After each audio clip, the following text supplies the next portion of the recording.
मयाध्यक्षेण प्रकृतिः सूयते सचराचरम् हेतुनानेन कौन्तेय जगद्विपरिवर्तते।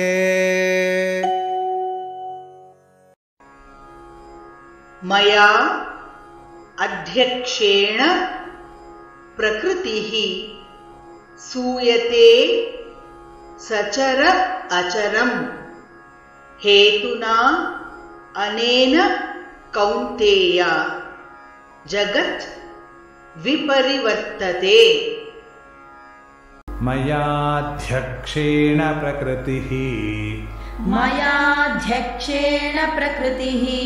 सूयते सचराचरम्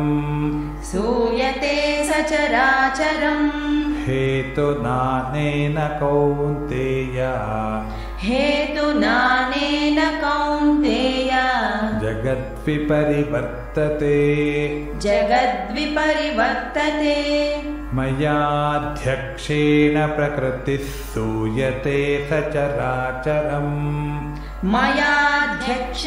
प्रकृतिः सूयते सचराचरम् हेतुनानेन कौन्तेय जगद्विपरिवर्तते।